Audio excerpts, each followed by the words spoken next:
नमस्ते बच्चों, मैं हूं अर्जुन प्रताप सिंह राणा और ये वीडियो कक्षा 10वीं हिंदी लोक भारती के लिए है। और बच्चों, यहां आपका समय समाप्त होता है। समय समाप्त हुआ मतलब इंतज़ार का समय समाप्त हुआ, इंतज़ार की घड़ी ख़त्म हो गई और मैं आ गया हूं आपके सामने समाधान पत्र लेकर। बच्चों, पिछली वीडियो में मैंने आपको प्रश्न पत्र, अभ्यास प्रश्न पत्र दिया था। उम्मीद है आपने उसे ईमानदारी से हल किया होगा, पेपर पैटर्न को समझा होगा, उत्तरों को लिखा होगा, मेरी बात को सुना होगा। और जब आपने ईमानदारी से वो काम कर लिया है तो अब ईमानदारी से मैं भी आपके सामने सॉल्यूशन पेपर लेकर आ रहा हूँ, आ गया हूँ। आप इसके ज़रिए अपने उत्तरों की छानबीन कीजिए, पता कीजिए कि आपके उत्तर सही हैं या गलत। अगर गलत है तो क्यों, कहाँ पे मात्राओं की मिस्टेक की है, कहाँ पे क्या उत्तर लिखे जाने चाहिए थे और किस तरह से आपकी परीक्षा में अंक कटते हैं। तो ये अभ्यास प्रश्न पत्र प्रथम घटक परीक्षा का समाधान पत्रक यानी सॉल्यूशन पेपर है 2020-2021 के लिए बच्चों। तो शुरुआत करते हैं। पहला प्रश्न था, निम्नलिखित परिच्छेद पढ़कर दी गई कृतियाँ कीजिए। तो बच्चों, आपने परिच्छेद पिछली कक्षा में मैंने पढ़कर सुनाया था आपको, आपने पढ़ा होगा, समझा होगा। पढ़ते ही हमको समझ में आ गया था कि ये पैराग्राफ जो है लक्ष्मी पाठ का है। जितनी अच्छी तरीके से आपने पाठ पढ़ा होगा उतनी अच्छे तरीके से आपने जवाब भी दिया होगा।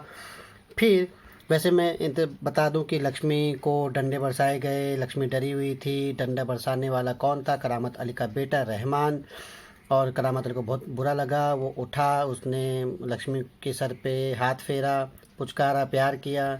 रमज़ानी जो रहमान करामत अली की पत्नी है, रहमान की माताश्री हैं, उन्होंने एक रोगन दिया, रोगन यानी एक तरह की दवा, ताकि वो उसे लगा सके।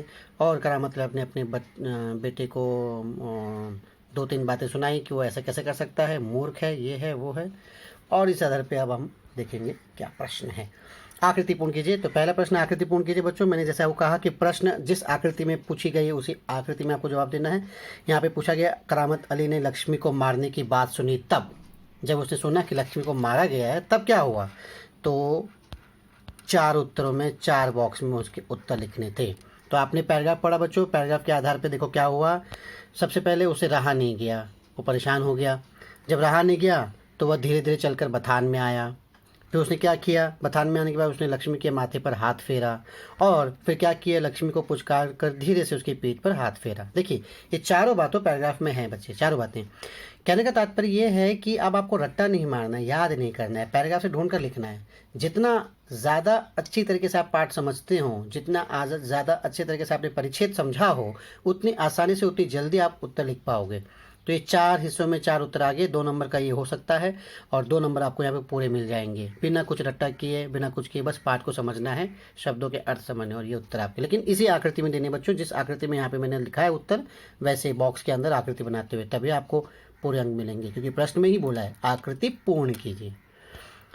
फिर दूसरा प्रश्न था, कारण लिखिए। हमको कारण बताना था। पहला था, रहमान ने लक्ष्मी की पीठ पर डंडे बरसा दिए। अब रहमान ने लक्ष्मी को डंडे क्यों बरसाए, यही बात करामत अली ने पूछी, रमज़ानी से पूछी अपनी बीवी से। तब रमज़ानी बोलती है ना कि क्यों बरसाए, तो वो उत्तर है कि लक्ष्मी ने दूध नहीं दिया था। तो दूध नहीं दिया तो रहमान ने उसको मार दिया, मतलब डंडे बरसा दिया। ये उत्तर आ गया। फिर दूसरा है, रमज़ानी ने करामत अली को रोगन दिया। अब आपको बताना क्यों रोगन दिया, क्योंकि लक्ष्मी को चोट लगी थी, उसके जो डंडे से जो निशान पड़ गए थे उस पर लगाने के लिए। तो यहाँ पर उत्तर में क्या है कि रहमान के मारने के कारण लक्ष्मी की पीठ पर चोट आई थी, इसलिए रोगन दिया, है कि नहीं। तो ये आसान है। इस तरह से चूंकि आप पाठ समझते हो तो आप आसानी से अपने शब्दों में उत्तर लिख सकते हो। शब्द कुछ भी हो, उत्तर का अर्थ यही होना चाहिए कि लक्ष्मी ने दूध नहीं दिया इसलिए डंडे बरसा दिए थे, और रोगन दिया क्योंकि उसकी पीठ पर चोट आई थी, चोट के निशान आए थे, ऐसे। फिर बच्चों, उसके बाद अगला प्रश्न है, घटना के अनुसार वाक्यों का उचित क्रम लगा के लिखिए। बहुत आसान, सबसे आसान मुझे ये लगता है कि घटना के अनुसार मतलब उल्टी सीधी लाइन दी गई है। पहला क्या दिया, करामत अली ने फिर प्यार से लक्ष्मी की पीठ चलाई, उम्र के साथ तू भी बुढ़ा गई है, रहमान बड़ा मूर्ख है, कम वक्त ने इतनी बेदर्दी से पीटा। अब बच्चों यहाँ पे देखिए कि इसको हमको ऊपर नीचे यानी क्रम में, ऑर्डर में लगाना है। तो सबसे पहले आप, चूंकि जब इस तरह का प्रश्न आता है ना, तो सबसे पहले लाइन का मिलान कीजिए, कौन सी लाइन पैराग्राफ में सबसे ऊपर है। तो हमने देखा पैराग्राफ में सबसे ऊपर है कि कम वक्त ने कितनी बेदर्दी से पीटा। बच्चों, मेरी भी स्पेलिंग मिस्टेक होगी, कम वक्त यहाँ पे बराबर लिखा नहीं, कब के ऊपर डॉट होना चाहिए तभी बराबर होता, बट खैर मेरे मार्क्स कट जाएंगे, आप मत करना ये मिस्टेक। पैराग्राफ में दिया है उसी तरह से उत्तर लिखो। क्योंकि पैराग्राफ में उत्तर दिया है ना बच्चों, तो आपकी स्पेलिंग मिस्टेक होनी भी नहीं चाहिए, क्योंकि आप देख कर लिख रहे हो, ठीक है। तो आपकी मिस्टेक नहीं हुई तो आपको अंक पूरे मिलेंगे। फिर वो क्या करता है, करामत अली ने फिर प्यार से लक्ष्मी की पीठ सहलाई। पहले तो बोला बेदर से पीटा है, फिर प्यार से पीठ सहलाई। फिर हमने देखा पैराग्राफ में तीसरी लाइन, रहमान बड़ा मूर्ख है, और फिर उम्र के साथ तू भी बुढ़ा गई है। तो ये क्रम 2 नंबर बच्चों, 2 नंबर। खाली आपको ऊपर नीचे बराबर देखना है कौन सी लाइन पहले आई है, कौन सी बाद में, कौन सी उसके बाद और कौन सी उनके बाद में, ऐसे लिख दो और नंबर पा जाओ। कुछ बच्चे ये छोड़ देते हैं, करते नहीं, जबकि सबसे आसान है। आप पैराग्राफ में देखिए ना लाइन कहाँ पहले कौन सी, कहाँ पे लाइन है, पहले कौन सी लाइन आई है, ऐसे ऐसे उतार दीजिए और पूरे अंक ले जाइए। फिर अगला प्रश्न है शब्द संपदा। शब्द संपदा यानी वर्ड पावर। मैंने कहा था आपको उसमें आपके शब्द की संपत्ति की, शब्द की कितनी संपत्ति आपके पास से पता चलता है। तो परिच्छेद में प्रयुक्त शब्द युग्म ढूंढ के लिखिए। शब्द युग्म बच्चों मतलब जो 2 शब्द साथ में आते हैं हाइफन के बीच में। तो आप पैराग्राफ में देखिए क्या क्या आया है। उछलती कूदती आया है, 2 4 आया है, धीरे धीरे आया है, इधर उधर आया है, और भी हो सकते हैं, लेकिन 4 पूछिए तो 4 लिखिए। फिर अगला प्रश्न है निम्नलिखित शब्दों के लिंग बदल कर लिखिए। Very good. अगर पुल्लिंग है तो स्त्रीलिंग में कर लीजिए, स्त्रीलिंग है तो पुल्लिंग में कर लीजिए। तो आपके लिए आसान है। गाय, गाय का पुल्लिंग बैल होगा, गाय स्त्रीलिंग है। बेटी, बेटी के लिए बेटा। रस्सी, रस्सी के लिए क्या हो सकता है, रस्सा, रस्सा होता है बच्चों। और खूंटा, खूंटा के लिए खूंटी। तो ये लिंग बदल के आपने लिख लिया, इससे पूरे अंक आपने पा लिए। स्पेलिंग मिस्टेक होगी तो मार्क्स कट जाएंगे, ध्यान रखना ज़रूरी है। फिर अगला है स्वमत अभिव्यक्ति। स्वमत अभिव्यक्ति मानव और पशु के संबंध में अपने विचार बताइए। तो मानव और पशु के संबंध में अपने विचार बताने के लिए बच्चों आपको पता ही है कि मानव और पशु का संबंध बहुत पुराना है। तो इसमें आप अपने विचार अपने शब्दों में लिख सकते हैं। जिस तरह से आप अपने शब्दों में अपने विचार लिखते हैं तो आपको उत्तर मिलते हैं। ये छोड़ना नहीं चाहिए, इसमें आप जो भी लिखो आपको उत्तर मिलेगा। जैसे मैं यहाँ पे बताऊँ कि मानव और पशुओं का जो संबंध है बहुत प्राचीन काल से चला आ रहा है। पहले मनुष्य पशुओं का शिकार करता था, लेकिन जब उसने उनको पालना पोसना शुरू किया तब उस मनुष्य ने पशुओं से काम लेना प्रारंभ किया। गाय, बैल, घोड़ा, कुत्ता, ये धीरे धीरे उनके मित्र बन गए, पालतू पशु बन गए। इनसे वो अपनी अपनी सेवा लेने लगा। और इसी तरह से चूँकि इनको प्यार, मनुष्य पशुओं को प्यार करता था तो पशु भी बदले में उनका काम करते थे, उसकी मदद करते थे। मनुष्य पशुओं का पेट भरता था, क्योंकि खेती बाड़ी पशु तो कर नहीं सकते हैं, तो मनुष्य उनका पेट भरता था, बदले में पशु जो है उनकी मदद करते हैं। इस तरह से मानव और पशु का जो संबंध है बहुत पुराना है। इसमें 2-4 उदाहरण भी आप दे सकते हैं। जो भी लिखो अपना स्वमत, अपने विचार लिखो और पूरे अंक ले जाओ, है ना बच्चों। मात्राओं का ध्यान रखना ज़रूरी है, इसमें आप लिख सकते हैं आराम से। तो मानव और पशु के संबंध के विषय मेरे विचार हैं कि डैश डैश डैश, फिर आपको ऐसे उत्तर लिखना है। 7 से 8, 6 से 8 वाक्यों में आपका उत्तर होना चाहिए, तो आपको पूरे अंक मिल जाते हैं। मात्राओं की मिस्टेक ना हो, बेहतर है। फिर निम्नलिखित पद्यांश पढ़कर सूचना कृत्य कीजिए। पद्यांश देखिए बच्चों, यहाँ पे पोइट्री की लाइन दी गई थी, हमने जाना था, आपको पता चल गया कि पोइट्री की लाइन किस बात से है, भारत महिमा। आप इसमें कैसे प्रश्न पूछे जाते हैं, पद्यांश से ऐसे 2 प्रश्न तैयार कीजिए जिनके उत्तर निम्नलिखित शब्द हों। तो जैसे मैंने कहा, पहला अभिनंदन। तो बच्चों अभिनंदन उत्तर है, हमको प्रश्न बनाना है कि जिसका उत्तर अभिनंदन आए। तो क्या, उषा ने हंसकर क्या किया, वहाँ पे लाइन क्या थी, उषा ने हंसकर अभिनंदन किया। तो मैंने प्रश्न बनाया, उषा ने हंसकर क्या किया, तो उत्तर होगा अभिनंदन, आ गया। ऐसे आना चाहिए उत्तर। आलोक, तो आलोक के लिए, जब भारतीयों ने ज्ञान का प्रचार किया तो संसार में क्या फैला, आलोक। वैसे आप लाइन में, अगर आप कविता की लाइन में देखिए, यहाँ पे लिखिए, जगे हम लगे जगाने विश्व, लोक में फैला फिर आलोक, है ना। तो आप ऐसे भी प्रश्न बता सकते हैं कि लोक में क्या फैला, इसका भी उत्तर होगा आलोक। मतलब प्रश्न कुछ भी होगा कविता के आधार पे, उत्तर आलोक आना चाहिए, ये ध्यान रखिए, तो आपके अंक मिल जाएंगे। फिर अगला है आकलन कृति वापस। विधानों के सामने सत्य असत्य कितना आसान है बच्चों। जब पूरा विश्व जगा तो भारतवासी भी जग गए, नहीं, पहले भारतवासी जगे फिर विश्व को जगाया, इसलिए ये वाक्य सत्य है। वीणा पानी ने अपने हाथ में वीणा ली, पोइट्री लाइन में सीधे सीधे दिया है, तो सत्य। हिमालय के आंगन में किरणों का उपहास मिला, बच्चों ध्यान दीजिए, वहाँ पे है उपहार कविता में, यहाँ पे दिया उपहास। उपहार का मतलब होता है गिफ्ट, तोहफा। उपहास मतलब मजाक। तो क्या किरणों का मजाक मिला, असत्य, उपहार मिला। फिर अगला है सप्त सिंधु में 7 स्वर गूंजने लगे, जी हाँ, सप्त सिंधु 7 स्वर, सत्य है। तो पूरे 2 अंक आपको आसानी से मिल जाते हैं। फिर अगला प्रश्न, बच्चों ने कहा ना मैंने अतिरिक्त प्रश्न दे रखे हैं ना, परीक्षा में से 2 नंबर के लिए ही प्रश्न पूछे जाएंगे, मैंने तो यहाँ अभ्यास के लिए हिसाब से थोड़ा ज़्यादा दिए हैं। हमने गौरी को इसका दान दिया, किसका दान दिया, आपको तो पता ही है इसका दान दिया किसका, दया का दान दिया। उसके बाद भारत की धरती पर धूम रही, किसकी, धर्म की। सारा उत्तर कविता में, सामने कविता आपके है बच्चों, देखिए और ढूंढिए और लिखिए, कुछ भी याद नहीं करना, रट्टा नहीं मारना है, बस समझना है, इतना आसान है आपके लिए, सारे अंक आप प्राप्त कर सकते हैं। अब आप नहीं कह सकते कि लैंग्वेज में मार्क्स कटते हैं, सामने उत्तर है, कैसे कटेंगे, हाँ, देखकर भी स्पेलिंग मिस्टेक करेंगे तो फिर कटेंगे। फिर भावार्थ, उपयुक्त पद्यांश की अपनी पसंदीदा किन्हीं 2 पंक्तियों का भावार्थ लिखिए। तो बच्चों आप तो लिख सकते हैं भावार्थ, आपने कविता पढ़ी है, कविता जानी है तो आप कुछ भी किन्हीं दो पंक्तियों का बोला गया तो आपके हाथ में है पूरा कि आप किसी भी दो पंक्तियों का भावार्थ लिख सकते हैं, अपने आप से लिख सकते हैं आप ऐसे। मेरे पास बहुत सारे हैं, मैंने इसका भावार्थ का सरल समझाते हुए वीडियो अपलोड किया था, आप उसको देखिए, समझिए और उस हिसाब से लिखिए, है ना। फिर आगे है व्याकरण, तीसरा हिस्सा। किसी एक मुहावरे का अर्थ लिखकर वाक्य प्रयोग कीजिए। शिकार होना, तो शिकार होना मतलब किसी का शिकार हो गए यानी पीड़ित होना, परेशान होना, पीड़ित होना। तो किसी पीड़ित वाक्य आप कुछ भी बना सकते हो अपने मन से। यहाँ मैंने लिखा है पुराने ज़माने में न जाने कितने गरीब ज़मींदारों के अत्याचारों के शिकार हो गए, बराबर। दीवार टूट जाना, मुहावरे का प्रयोग होना चाहिए। इसका अर्थ क्या है? अड़चन समाप्त हो जाना, यानी हमारे बीच की दीवार टूट गई। लेकिन वाक्य आपने कैसे बनाया है? कुछ भी बना सकते हो। यहाँ लिख सकते हो स्त्रियों को समानता का अधिकार मिल जाने से सभी स्त्री पुरुष के बीच असमानता की दीवार टूट गई। वाह क्या बात है, ऐसे आप कुछ भी बना सकते हो। जैसे मेरे माता पिता मेरे पिताजी के बीच में ना बोलने की दीवार खड़ी थी, लेकिन आज पिताजी ने मुझे उपहार दिया, हमारे बीच की दीवार टूट गई। ओह, गिफ्ट मिलने पे दीवार तोड़ दिया आपने, वेरी गुड। अगला है दृष्टि फेरना, नज़र डालना। तो नेताजी ने श्रोताओं पर दृष्टि फेरी या फेर ली। उसके बाद राह देखना, इंतज़ार करना, प्रतीक्षा करना। विद्यार्थी कई दिनों से छुट्टियों की राह देख रहे थे। आप लोग तो इस वक्त छुट्टी मना रहे बच्चों, है ना। खैर कोरोना समाप्त हो जाए, विद्यालय शुरू हो जाए तो आपको भी मज़ा आए, क्योंकि घर में बैठे बैठे सब बोर हो गए हैं। अगला है सूचनानुसार काल परिवर्तन कीजिए। बच्चों काल का मैंने वीडियो अपलोड किया था, आपने देखा होगा, आप उसको देखिए, समझिए। आसान शब्दों में बताया मैंने, उसको एक बार आप समझ लिए तो आप काल आसानी से सॉल्व कर सकते हैं। सामान्य वर्तमान काल में मानो चुपचाप अधूरी चिक को देखती रही, तो मैंने कहा ना सामान्य वर्तमान काल में है आता है, और सामान्य में ता ती ते उसके बाद है। तो देखो मानो चुपचाप अधूरी चिक को देखती है, तो ती है। ती पहले प्रश्न में भी था लेकिन वहाँ पे है नहीं था, है लगा दिया, हो गया वर्तमान काल में। फिर घटनाएं एक एक करके सामने आती है, अपूर्ण वर्तमान काल, तो है आना चाहिए। फिर घटनाएं एक एक करके सामने आ रही हैं।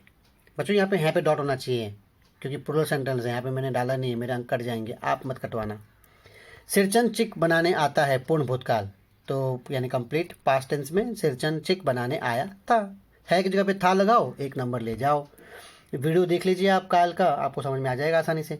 सामने से एक कार आई, अपूर्ण भूतकाल, सामने से कार आ रही थी। जब वर्तमान में था तो आ रही है, भूतकाल में है तो आ रही थी, आसान। फिर निम्नलिखित शब्दों में वाक्य में उचित विराम चिन्ह लगाई। बच्चों विराम चिन्ह का भी मैंने आपको बताया है, वीडियो अपलोड किया है। विराम चिन्ह बड़ा आसान है।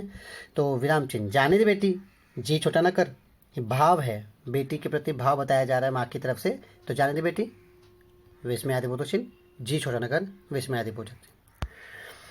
प्रिय प्रवास खड़ी बोली का प्रथम महाकाव्य। प्रिय प्रवास किसी बुक का नाम है बच्चों। जिस स्पेशल जब नाम लिया जाता है तो उसको हम सिंगल इन्वर्टेड कॉमा में यानी एकल अवतरण चिन्ह में प्रस्तुत करते हैं। तो ये रहा, और खड़ी बोली का प्रथम महाकाव्य, वाक्य पूर्ण, इसलिए पूर्ण विराम।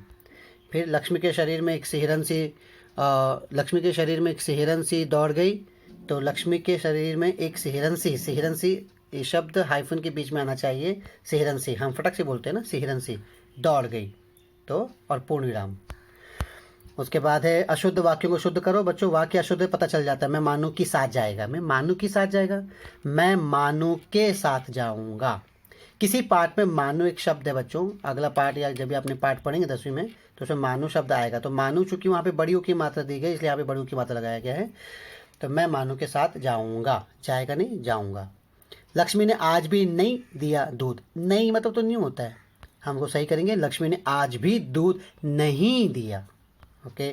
सिरचन जाता जाता रुक गया, सिरचन जाते जाते रुक गया, सही ये है। माँ को मंझली भाभी दुलारी बहू है। माँ मंझली भाभी माँ की दुलारी बहू है। माँ को मंझली भाभी दुलारी बहू है, मंझली भाभी माँ की दुलारी बहू, ये सही शुद्ध रूप है। निम्न क्रियाओं का प्रथम प्रेरणार्थक द्वितीय प्रेरणार्थक बच्चों कितना आसान होता है, मैंने कहा आपको। रीझना, रिझाना, रिझवाना। लेटना, लिटाना, लिटवाना। उतरना, उतराना, उतरवाना। और फंसना, फंसाना, फंसवाना। लेकिन बच्चों एक बात ध्यान रखिए, मैंने आपको कहा है कि बॉक्स में लिखना चाहिए इसको, तभी आपको पूरे अंक मिलेंगे। जैसे रीझना, ये मूल क्रिया, तो आप ऊपर मूल क्रिया लिख सकते हो। रिझाना तो ऊपर आप लिखोगे प्रथम प्रेरणार्थक, और रिझवाना उसके ऊपर लिखोगे द्वितीय प्रेरणार्थक। तो ऐसे बॉक्स बना लो, 3 हिस्से। तो पहले में मूल क्रिया, फिर प्रथम प्रेरणार्थक, फिर द्वितीय प्रेरणार्थक, फिर आप आंसर लिखिए रीझना, रिझाना, रिझवाना, लेटना, लिटाना, लिटवाना, तभी आपको पूरे अंक मिलते हैं। उसके बाद निम्नलिखित वाक्यों में सहायक क्रियाएं चुनकर लिखिए। बच्चों मैंने कहा ना सहायक क्रिया हमेशा अंत में, हमेशा मतलब मोस्टली अंत में आता है। या ये ध्यान रखिए 2 क्रिया साथ में आएगी, जो पहले होगी वो मूल होगी और जो दूसरी होगी सहायक होगी। जैसे लक्ष्मी को बेच दो, तो बेचना एक है, 2 यानी देना 2 है। तो पहला बेचना ये मूल क्रिया हो गई और 2 देना ये सहायक क्रिया हो जाएगी। तो हम लिखेंगे 2 देना, उसका मूल रूप भी आपको लिखना है। बच्चे रेत का घर बनाने में जुट गए, तो जुट गए, जुटना पहला क्रिया है, ये प्रमुख क्रिया हो जाएगी, मुख्य क्रिया। और गए दूसरी क्रिया यानी सहायक क्रिया। गए, गए का अर्थ क्या होता है? जाना। रहमान ने कितनी बेदर्दी से पीटा है, तो पीटा के बाद है आया, है का मतलब होना।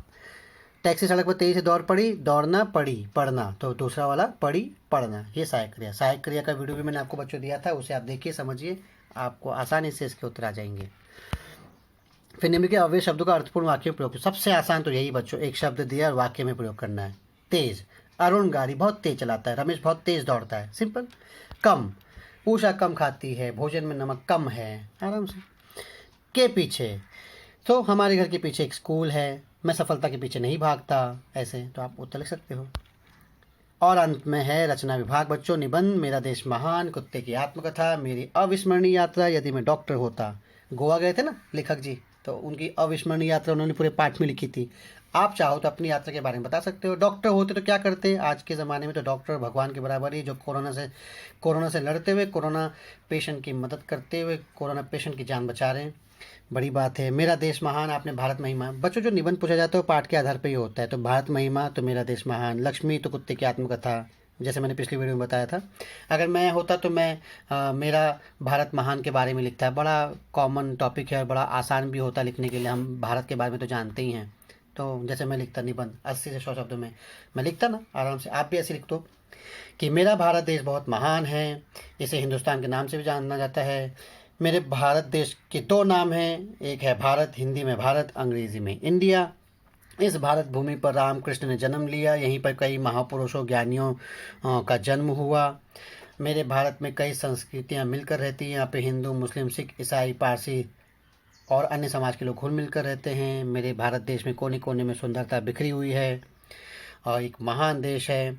और भारत भूमि को आर्यों की जन्मभूमि भी कहा जाता है, इसी कारण यहाँ पे आर्य समाज की स्थापना हुई। मतलब मैं अपने मन से कह रहा हूँ, आप भी अपने मन से लिख सकते हो अपने देश के बारे में जो आपको लगता है। मेरा भारत देश एक कृषि प्रधान देश है, यहाँ का मुख्य व्यवसाय कृषि है। और यहाँ पर बर्फ से ढकी पर्वत चोटियाँ हैं, तो समुद्र है, तो मरुस्थल है। इस तरह से हमारा देश है। ऊपर उत्तर में हिमालय की चोटी है, दक्षिण में हमारा हिंद महासागर हमारे भारत देश के पैर पखाड़ता है यानी धोता है। हमारे देश पे अंग्रेज़ों ने 200 सालों से अधिक समय तक राज किया था, फिर भी भारत देश ने अपनी संस्कृति को बरकरार रखा। हमारे देश में अनेकताओं में एकता का देश है हमारा देश भारत। और वैसे तो कहा जाता है कि हमारे देश भारत का नाम राजा दुष्यंत के पुत्र भरत के नाम पे पड़ा। इस तरह से हमारा देश कोई नया देश नहीं है, इसकी संस्कृति बहुत पुरानी है, यहाँ की संस्कृति परंपराएं पूरे विश्व में विख्यात हैं। तो इस तरह से बच्चों ये बातें मैं लिख सकता हूँ। फिर अंत यूँ कर सकता हूँ कि मेरा भारत महान है और मुझे अपने देश से बहुत प्यार है, मुझे गर्व है कि मैंने भारत में जन्म लिया। तो इस तरह से आप रचना विभाग में निबंध यानी कोई बंधन नहीं, आप अपने मन के विचार लिख सकते हो बच्चों। निबंध को कभी छोड़ना नहीं चाहिए, कुछ लोग छोड़ देते हैं आलसपन में, नहीं, लिखो, आप अपने विचार लिखो, आपको अंक मिलेंगे, अच्छे अंक मिलेंगे। तो इस तरह से हमारा वीडियो समाप्त हुआ बच्चों।